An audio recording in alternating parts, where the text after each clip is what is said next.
my staff has given to me. By the way, I neglected to tell you that in the last 468 days, we filled 1,030 potholes in New Orleans East.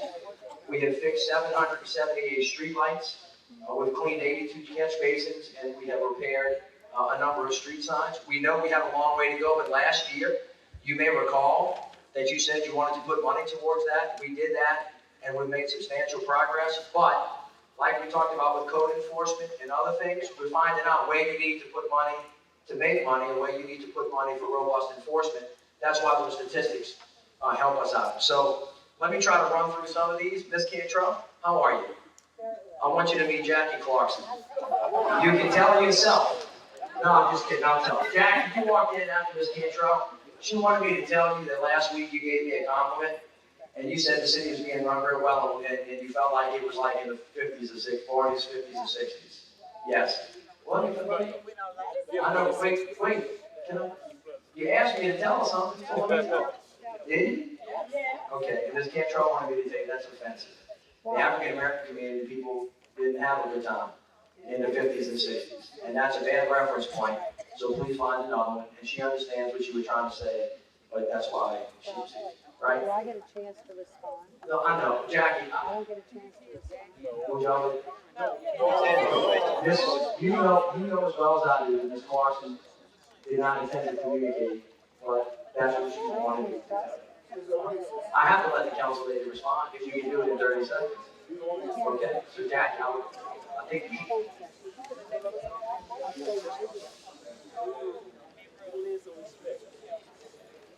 First of all, I never do anything to offend you.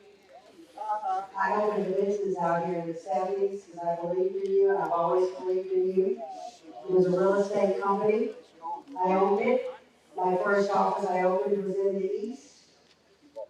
Secondly, in the press conference immediately following Katrina, I stood with Councilwoman Glenn Lewis and only a few other council people on international television and made the statement, bring the East back, bring Lower Ninth back. We're not facing anything. We all believe in our whole city. And I was living in Algiers where I've been generational. Excuse me. No, I'm going to finish, Mr. Mayor. I've never been treated like this in my lifetime, and I won't have it. But let me finish. I went on international television and said, bring back the East. That's a valuable part of our city. And I was an Algiers councilwoman. I was not at large. I was representing District C. And I went on television and prevailed to bring back the East. If that wasn't enough to prove how much I believe in you, after opening a business out here, I don't know what else to do. I've been out here as an at-large councilwoman every time there's been anything important and any time I've been invited. Now, I don't know what else I can do to say how much I've cared about you. But I can also tell you that when I rave about the times that offended you, I was referring to my childhood, and I had a very happy childhood. I'm not apologizing for that, but I have to tell you, my father's best friend in the 40s was Morris Jeff Sr. Morris Jeff Sr. Please don't be so rude. I'm going to say, I'm sorry, Mr. Mayor. My father's best friend in the 40s was Morris Jeff Sr., a black PhD that I adored. So I never thought about that being offensive. I'm very sorry. I love Dr. Jeff like an uncle. And so I have never thought of that as being offensive. And I apologize if it was, and I won't mention it in front of any of you, for sure. But I have defended you, and I don't appreciate the treatment. Thank you. All right. Thank you. Okay, so Ms. Cantrell asked me to tell us something. Jackie responded, she apologized. I didn't apologize. Okay, so what we have to do, I'm going to answer, listen, you know something? Let me just say it, okay? Everybody wants to know how to move forward and be constructive. We can do it by being respectful. We can do it by being civil. We can do it by not interrupting people, because if your children did that, you would say, don't do that, because that's not the way. So, Miss Sylvia asked me, and so I want to talk to Enonak now. I want to have a moment with Enonak. All right? I want to put the wall down between us, away. And so I'm offering an olive branch to all of you, right? So this is what I want to know. Now, nobody jump up right now. Don't jump up, I'm telling you. Dwight, I can go fast, it's so nice to see you. If I just met with Enonak and nobody else in this room, can I assume that they're speaking for everybody in the East? Oh, for those people, wait. All right, the people who are here that are the heads of neighborhood organizations that in Enonak, please do not respond to this. I have to ask, because I just got to ask this question, because a lot of people want to meet with me all the time and tell me that they represent certain parts of the city. So I need to know, because I'm going to do these meetings, so I need to know. I'm going to meet with everybody from Enonak, by the way. We're going to have to meet. Miss Sylvia asked y'all to meet with me. I'm going to invite y'all to the mayor's office. Councilmember at Large Clarkson is coming. She's my friend. I like her. I think she does a good job. Councilmember Johnson's going to come, and we're going to meet. All right. Well, what I need to know is, because I got to know what I'm hearing, I want to ask a question of the people who are not the head of an Enonak organization. Can I assume that these individuals, when they come speak for me, are speaking for everybody in the room? No. I cannot. Raise your hand. Raise your hand if Enonak does not speak for you. Okay, I'm not, I just need to say, so, okay. I never said you said that. Well, no, I never said, and I'm not trying to divide anything, but I want you to understand something. We have 72 neighborhoods in the city, right? And then there are a lot more than that. And as we try to communicate, I want to make sure that we open and communicate with everybody, individually and collectively as well, and so I'll do that. So I just want, because we got a lot of comments from a lot of members of Enonak. I respect you, I like you, I want to work with you constructively. I've been here 468 days. I know everybody said it's been 6 years for Katrina. I've only been here for a year. I don't want to talk about what happened before I got here. I want to be accountable for what has happened in our administration as we got here. And I think I've said to you many times, and my commitment is really East is very important. So with that, let me, Ms. Pearl, thank you for thanking me. And starting off with a thank you, I think that's always important. There are some things that we're going to be able to do well, and it's worth, when we do something well, saying thank you to each other. That's good, it's constructive, as opposed to why didn't you, right, etc. And so I think that's important. I want you also to thank you for acknowledging the work that some of our teams have done. Now, on economic development, where's the gentleman that talked about the private sector? I don't know if he left. But Henry, are you still here? Henry might have left. Rod, are you still with me? Rod Miller, I want you to see Rod Miller. Rod, I tease Rod, I say that his middle name is Rod Retail Miller, because I had charged him and Henry and my team with first priority, trying to find retail for New Orleans East.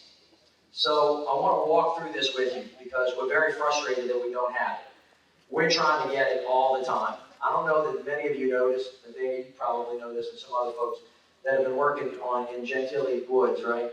That Walmart has decided to go into that shopping mall. Walmart has told us directly that they are absolutely coming to the East. All right, that announcement is not they go on there rather than coming to the East.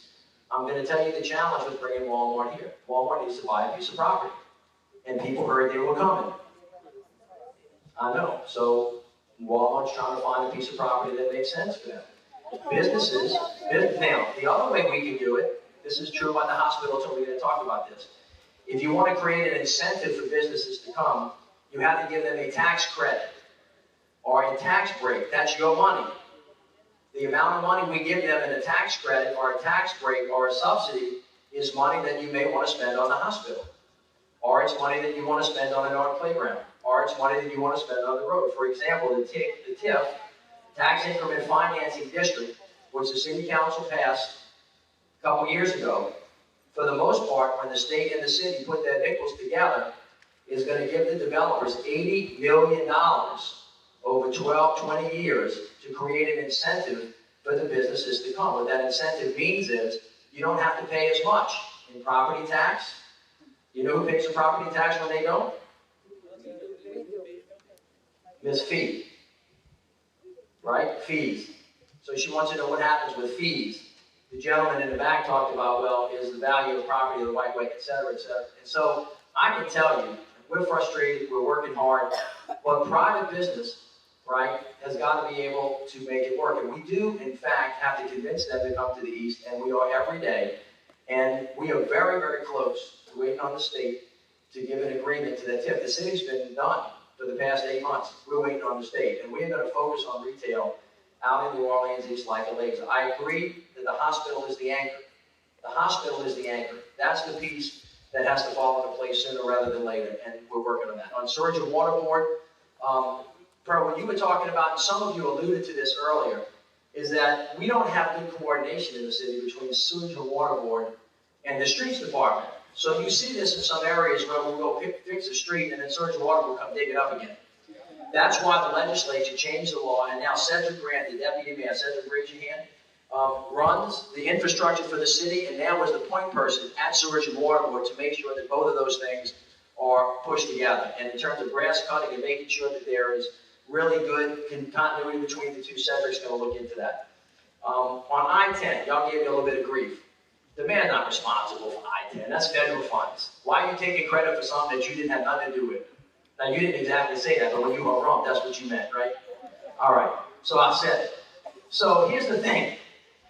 Somebody else complained about my departments not talking to each other, right? How can you know what each other's doing and nobody's talking? Who said that? Somebody said that. Raise your hand. I'm not mad at you. I agree with you, right? So one of my jobs is to make government work. And the public says to me, man, the federal government, the state government, the local governments are not talking to each other. Well, let me tell you what we do.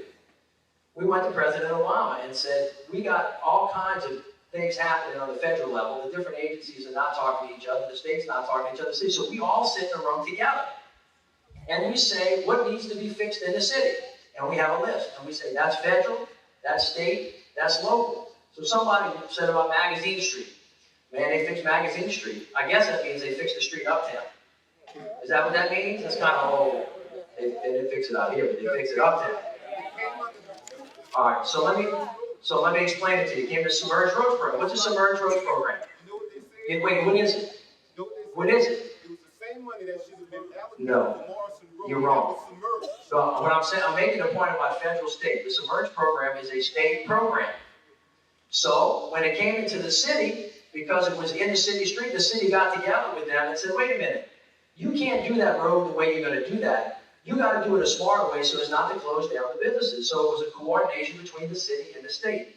Now, we do the same thing with the federal stuff. So as we're looking at how we rebuild the East and how we get the infrastructure that's necessary, if the Corps of Engineers needed to do something, you would want us to advocate for that. And that's what we do. So listen, I don't want any credit for anything. Okay? Now, you never heard a politician say that. I just want to make sure stuff gets done. And it's important to note the things that are done on the federal, state, and local level, whether we did them or not, so that when we go to sell the East, when I go out and talk to Walmart and Target, and they say, first question, Mr. Mayor, is it going to flood out there again? Well, can I tell them about the $1 billion road that the Corps of Engineers built? Or should I say, no, I'm not going to tell them about that, see, because I didn't do that.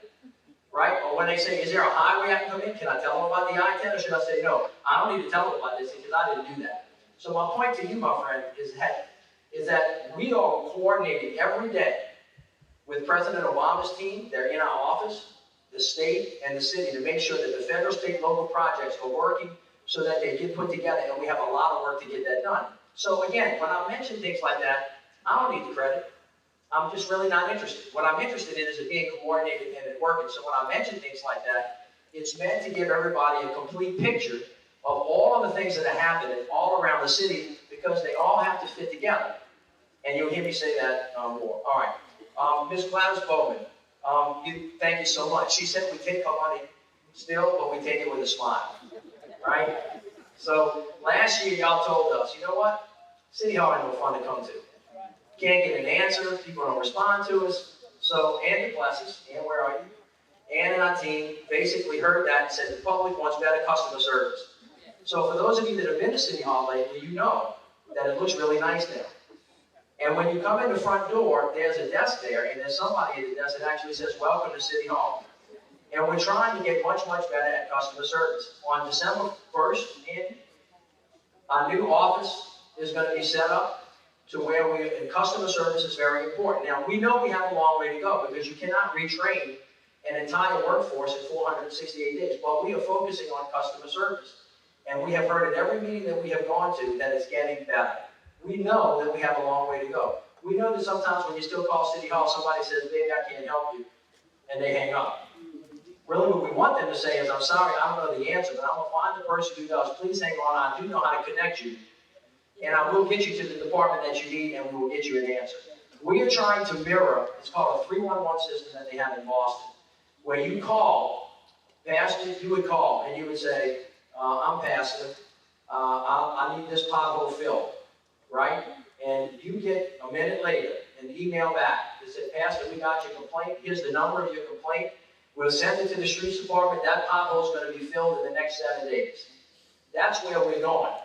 Or a street light. But you understand that we've got to build that system, then we have to build the ability to respond to it, but that's what we're moving to because customer service is critically important. So that when you come to these meetings, you will say to me, "You know what, thanks, I have a pothole, I called and I got it filled."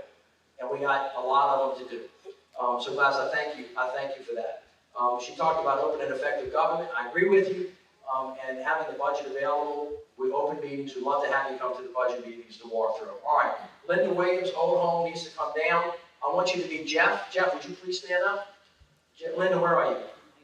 Okay, Miss Linda, goes into the category of specific requests. Would you see Jeff? Jeff, would y'all talk? And she talked about Hidell Heights, right, and Blight as well.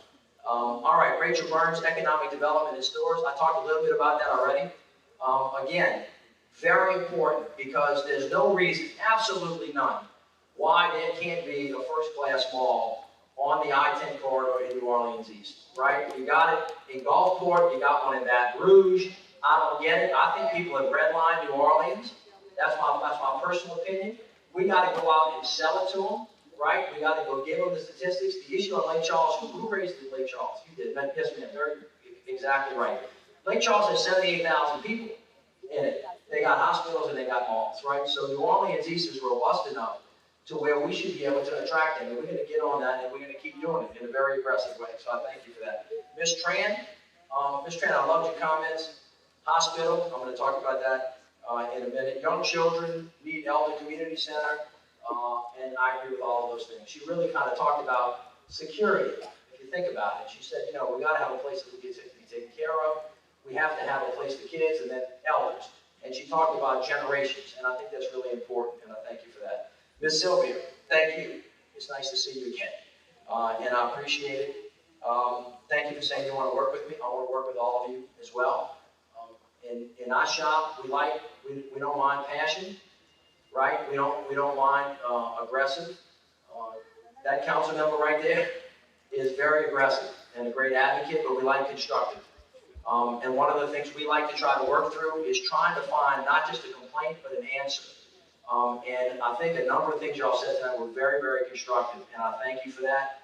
Particularly blight and code enforcement. Jeff, first of all, let me just address that issue too, because those comments were really well thought out and formulated. We do blight meetings every 2 weeks, and they're open to the public, number one. Number two, there is no way that we can do this without the neighborhoods. You have much better information than us.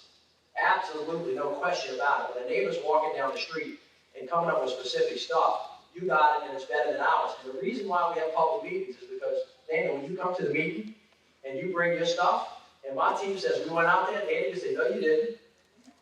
Here's my stuff. And then they get to be asked in public, well, he said this, you said that, what's the real answer, right? And so, Jeff, again, can you guys get together and talk? We really aggressively invite neighborhoods into this.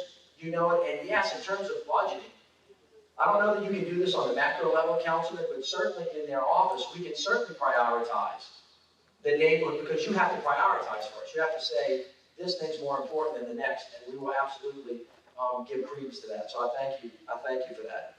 All right, Carol Johnson, need a trauma center. All right, can we talk about the hospital for a minute? Okay. I've heard this many, many times. It's been 6 years, we don't have a hospital yet. Mitch, what's your problem? How come you can't go faster? That's the way I hear it. Now, y'all may be saying it a different way, but that's what I hear, okay? What is wrong with you? We've been here 6 years, and we don't have a hospital yet. You must not want to do it.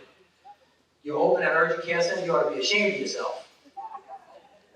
600 people got taken care of in the last 3 weeks. I'm not ashamed of myself. I'm not ashamed of myself. Why would I do that? That's a silly thing to say, right? So this is what all I can do is tell you the truth.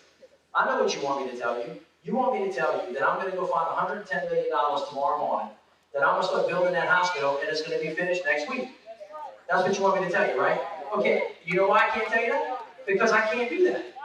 Okay, that's a good question. That's an excellent question. Why can't you do it? So it's like they said, why you can't fight that fire? I go ask the experts who fight fires. Tell me what you can do, and tell me how you can do it, and tell me how fast you can get it done, and tell me what the protocol is. Now think about this. I know you think 2013 is too long. Me too. I want the hospital a little bit more. Guess what? I want a trauma center. Guess what? I want a state-of-the-art hospital. But if I go ask the smartest healthcare professional in the country, she's sitting right over there, and she goes and asks the smartest healthcare professional she knows, and we go talk to the best contractors and say, what is the fastest you can do this? And they say, it takes a little time when you pour concrete. It's got a cure. Now, Pastor, you know this. You want to tell the parable of the mustard seed? How long does it take an oak tree to grow? No. A hospital is a building, and it needs to be renovated, and it needs money, and it needs plans, and it needs architectural designs, and it needs a business plan that works, and it needs patients, and it needs doctors, and it needs employees. Now, let me just tell you the truth. I know you don't want to hear it, but I'll tell you anyway. You can get mad at me if you want. Throw me out of office if you want. You can throw me out of office in 3 years, and it's still going to get done in 2013, or it could be sooner. But it's not me. Okay? We've been in office 468 days. If you plant a seed in the ground, and it's an oak tree, the man can tell you how long it's going to take that oak tree to grow to be 4 feet. And you can stand there and yell at it all you want, and it's going to grow how it's going to grow. Now, where's Ronnie Burns? Ronnie, stand up, Ronnie. Ronnie's the chairman of the board. We have a board. Ronnie, how many times have y'all met? Probably 40 now. About 40 times. They have an open meeting. We would love to hear from you. You used to run a hospital, right? If y'all have a plan of how to finance the hospital, other than say, go take the money from the people on the West Bank or in Lower Nine or from all the playgrounds, if we have a real business plan, and you show me how to do it fast, I'll do it tomorrow. And we would love to have you come to the meetings. They're public meetings. They're open meetings. Love to have any counsel and advice you have about making it go faster. Now, on an urgent care center, there was a debate. Man, don't open an urgent care center. Wait until you can open an emergency room, a full emergency room. I made the decision to open the urgent care center because I talked to a lot of people in the East, and people said, look, whatever you can get out there fast. But don't tease us. Don't just open that thing and then don't do anything after that. Plus, we don't trust you, we don't like you, and we don't believe you. And so if you open that urgent care center, we know you're going to run away in the middle of the night, you're never coming back. I don't know what to tell you. Within 60 days of being in office, we bought the hospital. Within a very short period of time, we got the board moving. We did a financial plan. We opened the urgent care center. I told you I was going to open Joe Brown Park. I opened it on a day, did I not? All right, everything I said I was going to do, even though you said you wanted me to do it different, I did it when I said I was going to do it. And I did it for the price I told you I was going to do that, right? I can only tell you what I know I can do. You're never going to hear me say I can do something that I can't do. Now, you may not like it, but unless I make a mistake, I'm going to tell you what I can do. And I'm going to do it based on what the experts tell me. Now, again, I would love to open that hospital tomorrow. But there's a process that we're going through. We're being very aggressive. And again, if God is my witness, if anybody in here can show me legitimately and rationally, based on common business practice, how to open it early, and you show me a pathway, I will do everything I can. Our office works on this every day. There is not a day that has gone by that we don't work on this, that we don't work on retail in the East. We work on it every day. Every day. That's not a fib. I'm in the house of worship And I'm not fibbing about that. Is that right, team? Dr. DeSalvo? And so I'm just telling you, love to meet with you, want to talk to you, we'll talk until I'm blue in the face about it. And any ideas you have, and we'll run it up the flagpole, run it down, we'll tell you everything we're doing, why we're doing it, every decision we're making. All right. Carol Johnson, Trauma Center, I agree with you. At the end of the day, she said it's about quality of life. That's exactly right. Right? Because at the end of the day, you got to build the building blocks for the quality of life. Hospital is the most important thing. But think about it now. So the urgent care center is open. The library is under construction. You can see it. Joe Brown is moving. So here's the announcement. We'll tell you more about it. Nike has chosen New Orleans East and the Sugar Bowl as a place in Joe Brown Park to make a robust recreation center for all of the major sporting events that we've had coming in. We've got NCAA coming in. We've got the Sugar Bowl coming in, and we have the Super Bowl coming in. And whenever they come in, they pick a place, and my team, Judy Reese-Morris, Karen DeSalvo, John Johnson, right, said to Nike, you got to go to the East. And Nike's coming to the East. When we finish with Joe Brown Park, it's going to be a $20 billion renovation. When we talk about all the recreational stuff that's going to be done. So that's going to help too. So now you got a regional park, you got that piece, you've got the hospital moving, the urgent care center, the library, and we have a whole host of other things that we're working on. Ms. Jenkins didn't speak, Mr. Bethune didn't speak, Mr. Mason did not speak. Ms. Bell, you talked about a real hospital, I addressed it, you're right. On blight and street lighting, absolutely. Ms. Bell, you don't have to ask us for anything, this is yours. We're not giving you anything on our date, this all belongs to you, that's our attitude. That's why we're here. And I'm sorry if there's something we said or a tone we used that indicated somehow that we thought you had to come pay homage. I'll work for y'all. I mean, that's just kind of how it goes. And y'all can get rid of me when y'all are ready to get rid of me. And so that just is kind of how it is. We're going to go to work every day. We get to work early. We stay late. And we really believe in New Orleans East. And hopefully our actions will speak louder than our words. All right, Mr. Thomas Webb. Now, Mr. Webb, I have to tell you something. I understand what you're saying, but I don't think I can help you. Mr. Webb has a problem with paying taxes based on the value of his house. Now, the entire property tax system in the state is based on that mechanism, so it's unlikely that it's going to change. But you may be interested in talking to your assessor about the way he values your house. So you know we have one assessor now, Errol Williams, doing a superb job. He's got the entire city. And there is a period of time, Mr. Webb, when you can go challenge the way they value your property. And for seniors, there's an exemption. You may want to speak to him. I don't know if there's anybody here from the assessor's office, is there? But we'll be happy to put you in touch with him. I went down there and talked to him. Yes, sir. He tried, but not too good, huh? All right, Ms. Washington, needs lighting. What about the 7th District Police Station? 7, you got it? It's gonna be finished in October. On street lights, can somebody from the streets department talk to Ms. Washington before she leaves? Ms. Washington, you still here? Okay, we'll follow up with her. We have her card. Mr. Kwanzaa Abdul Khalid. So let me try to help my fire chief. What he was saying was accurate. Was that when you have a fire like we have there on the street, it's very, very hard to put that out with helicopters and baskets. It's not a practice really that's used anywhere in the country. All right. Now, I went out there and looked at it today, and I saw a different patch of burn that was not connected to the original patch. That made me know that if I went out there and I put water on that, I could stop that from getting big. So that's why we decided to send the helicopters out there, and on top of that, to just let's see how much water we can put on it and see if we can stem the tide of it. And so again, we're trying to find best practices.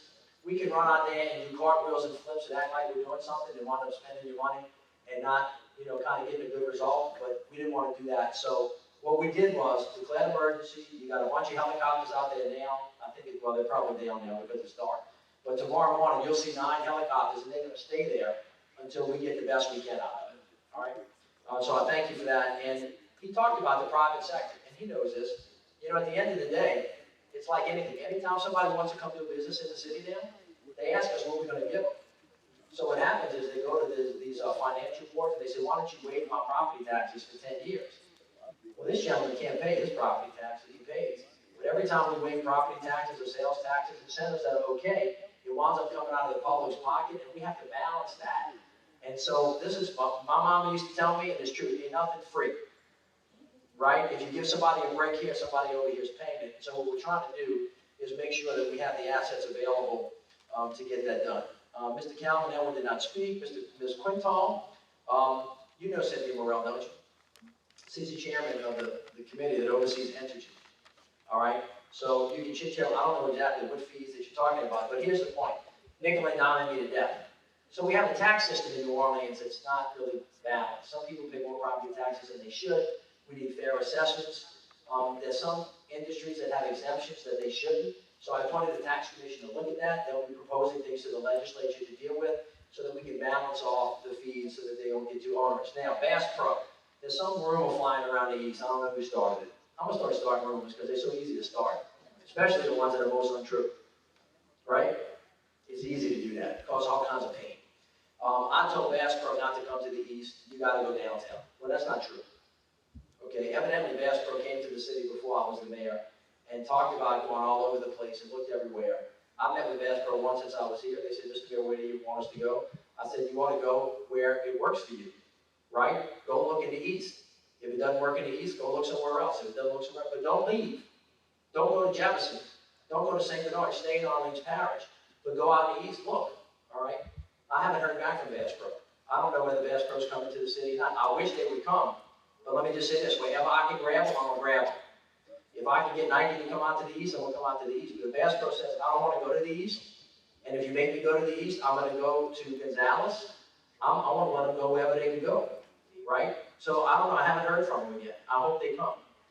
If and when I get the opportunity to challenge them about coming to the east, I always make recommendations about that. But that rumor that's going around about that story and how somebody gave them money, that's all wrong. Not right at all. Haven't had long discussions with them about much, but they have expressed somewhat of an interest. Sheila Vincent Blight, where are you? Miss Sheila Vincent? Miss Sheila, can you talk to Blight? Jeff, would you talk to Miss Sheila about her particular problem? Jeff Avery, I don't know if you spoke to my team since we've been here, but would you please see him? And then let me know whether or not we're able to help you. Same thing with Miss Wilson with the blighted property. You said 4413, and I didn't hear the street. Which one? Arthur Drive, and then 3900 on Louisa. All right? And where is she? She was funny about the possums. I actually have mosquito and rodent control here. Y'all think I'm teasing. Where are you? Stand up. Mosquito are very important all over the city, not just out the east. So maybe we can follow up on that. Also, with the fire hydrants, Chief, if we have an issue out there, can we take a look at that and Cedric? Because they don't seem to be working. All right, Mr. Norris, in the east. You confused me. Where are you? Okay, where's my list? We had 3 North camps in the east this summer. And so we had the Viet Summer Adventure Camp on Beach. We had the Robert Bowden Charter at 6800 Chef Highway, and we had a camp at Joe Brown Park. We had 3 in the east this summer. And we had a number in Lower 9. We were really kind of blanketed, so maybe we didn't do a good enough job telling you. Well, okay. All right, that's not, swimming's not known like it. And we had a camp there, and they said we had a camp there too. Yes, sir, we did. I'm sorry to contradict you, but we did. Well, where's my, and Tangy Wall had a camp for, partnered with Nord, and they were right by the tennis court facilities. yes, sir, There we was did. a camp. Now, listen, I'm here to tell you that it wasn't enough. But we doubled Nord's budget. I'd like to quadruple it. But I wanna quadruple it. But we had, I think, 5, right, in these, so it was there. Now, it may not have met your requirements and your standards, but we were absolutely there, and we'll do better next year. Because you can only ramp up so fast, but I thought they did a pretty good job, and we'll keep working on it. All right, Mr. Diggins, you talked about the hospital, you talked to me about urgent care, I hear you. I think what you're really saying is, hey man, don't short me. I really need a trauma center and an emergency care center. I agree with you, and we're gonna get there. Reverend Williams, I spoke to you already about the wedding that you have, and then the lights in the lodge. The last meeting we could check on that for him. Oliver Favre, what about Lincoln Beach? Council member or Ann? I don't know the answer to this question, I'm gonna have to find it. Evidently, there was $80 million in capital outlay funding from the state. This money went back to the state a couple of years ago.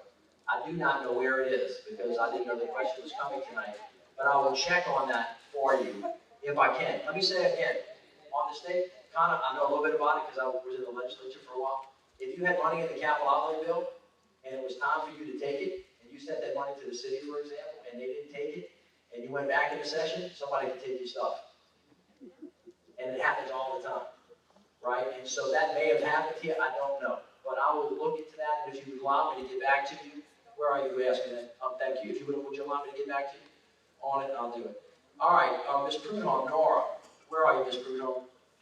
You're in the back. Ms. Prudhomme, I want you to do two things for me. Where's Nora? All right, would you see that gentleman before you go?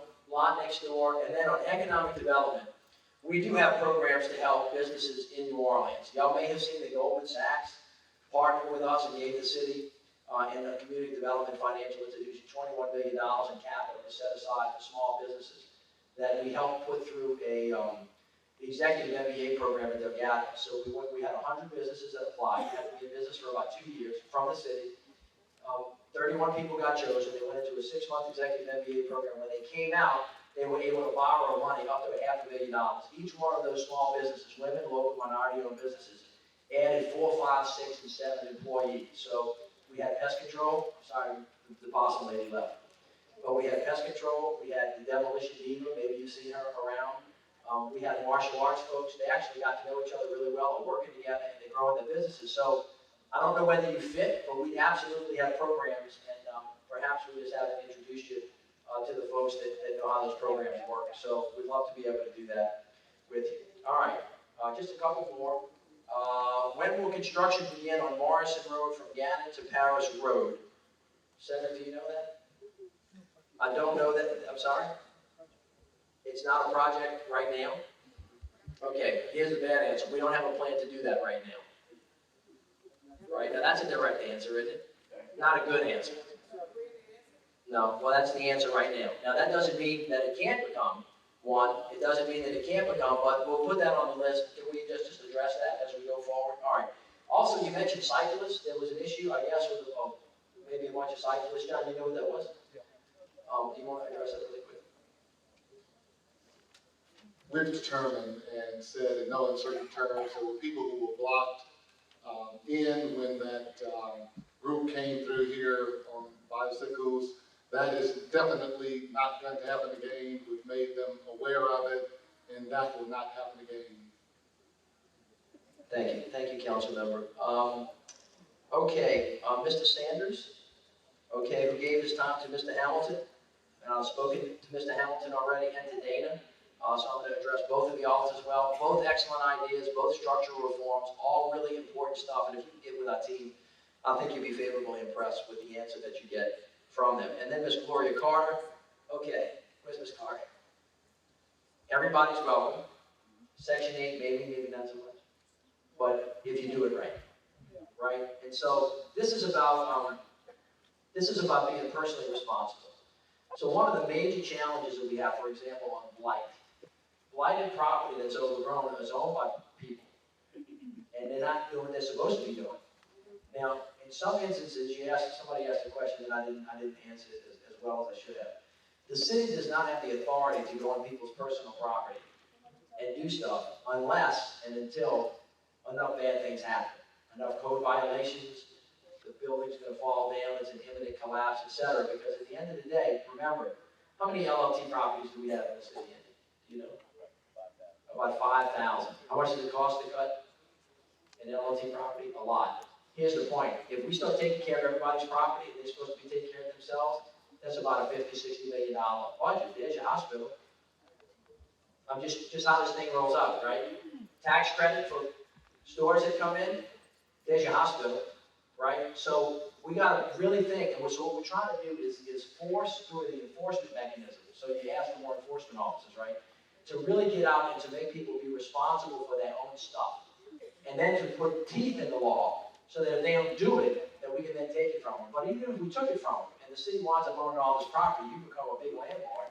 We gotta take care of that property ourselves, we just gotta come out of the general fund, and then we have to keep it up and then try to put it back in commerce. So this is the complication with getting the blight piece right. It's really important, though, that we remain as aggressive as we have been. I've been very happy with the group, and the work that they're doing, but we have a lot more to do. All right, so that brings me to the end of all my answers. I'm sorry? Did somebody say? Yes, ma'am. On Section 8, I'm sorry. Let me finish answering your question. So Section 8, right, we have to do a much better job, if we're gonna have Section 8, of making sure that the people that, generally, the folks that own those houses, actually are responsible for doing the work, or they lose the voucher. Because again, it's all about enforcement. And so, I wanna say this to you. Last year, remember, y'all told me when I said, when is the day? Y'all, the city's been great about it, because I've been pushing people really hard. We only have 26 people in the trailers left in the city. We went down from 280 down to 26, right? But I can tell you this, on enforcement, when we really start pushing people hard, everybody starts complaining. So y'all will remember, just a little anecdote, right before Mardi Gras started, we started kind of enforcing the law on who could put up barricades on Orleans for Endymion. And people got all upset because they had claimed their spot, and they had like 2 blocks worth of stuff, and they had their mama's sofa out there, and their kitchen, and they had their own potty. And the law said, no, you can't do that. And we went and said, no, you can't do that. Everybody thought we were trying to eliminate culture. All right? On Sunday, we actually had people working on Sunday. That's the first thing that everybody missed. We went to this place down on Frenchman Street, and this lady had all her stuff out in the street selling costumes, which she evidently has been doing for 2,000 years. And somebody said, well, where's your permit? I don't have a permit. I've been doing this for, I don't need a permit. I said, well, yeah, he says, you need a permit. Could you go get the manager from the bar? Well, the manager, he's 17. Or something like that, right? Don't hold me to it, I'm just making stuff up. But the manager wasn't where he was supposed to be. And he wasn't. So we basically said, okay, you gotta do something different. Well, everybody went, we don't do that. So we live in New Orleans. Now, y'all know what I'm about to say. I mean, we kind of want to follow the law sometimes. And then sometimes we don't. So